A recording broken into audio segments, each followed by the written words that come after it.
the issue that I would like to address is the relevance of black consciousness to the challenges being faced in South Africa.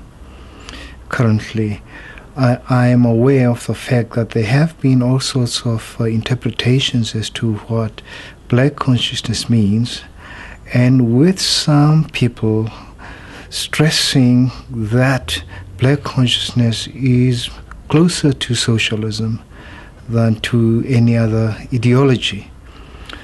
Now, as I was involved in the black consciousness movement, and particularly being a member of the Black Mamba youth movement, being the pioneers of black consciousness movement in the late 60s and late 70s, I feel I can talk quite authoritatively to some extent on the subject.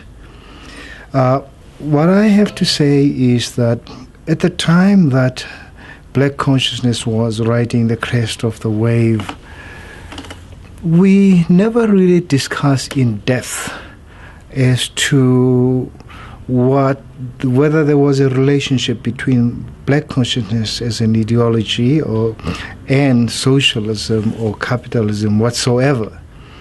My understanding at the time, and this was the understanding being shared by my comrades at the time, my brothers and sisters, as we addressed each other then, was that black consciousness was about black pride in the context of apartheid, where we had a Leviathan apartheid state that undermined blacks on the basis of their color.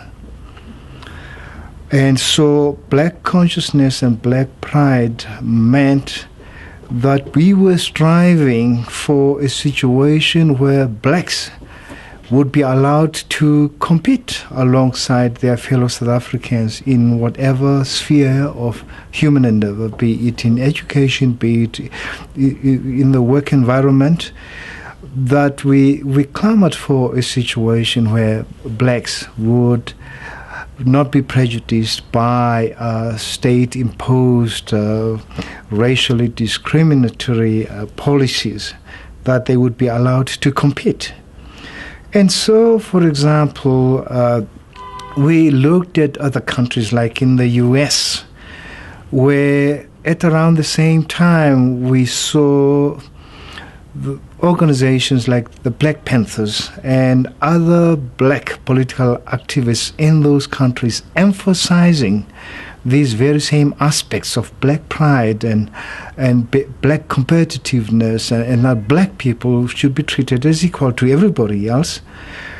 And so we looked at, for example, some inspiring examples of people, I can't remember the name right now, but the athletes who were involved at the Atlanta Olympic Games when they gave the Black Power salute after they had won the races.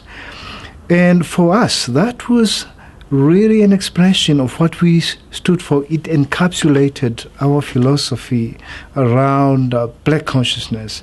It was about competing on the same basis as everyone else, and feeling proud that you achieved at the end of the day without being any artificial advantage by some kind of authority, in the South African case, if one is talking about apartheid, by the government. And so black consciousness was more internally about, first, the liberation of oneself from what's been imposed by the apartheid system, and feeling proud and actually saying, looking everyone, all races, everyone in the eye, and say, you know what, I want to compete with you. So that was a black consciousness.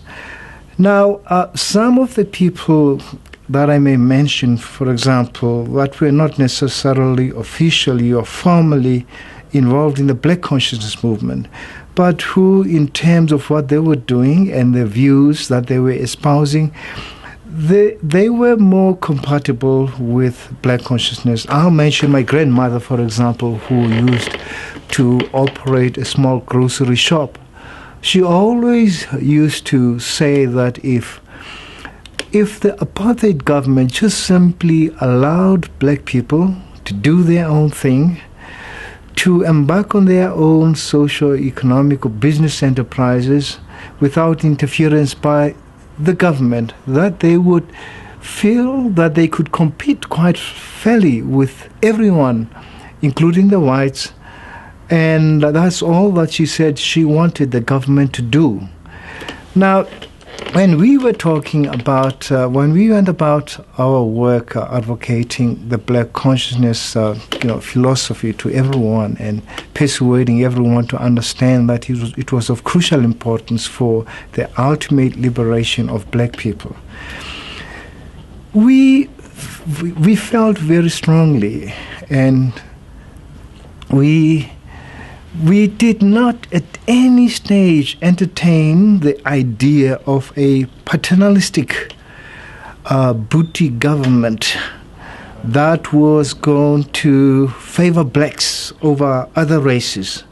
We never really entertained that.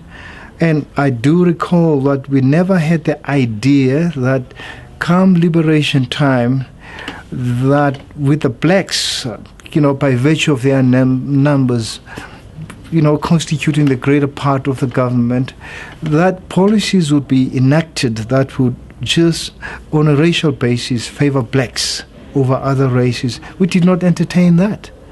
So this was I do not understand where this misinterpretation is coming from as to, regarding the black consciousness movement, the philosophy being more closely aligned to socialism.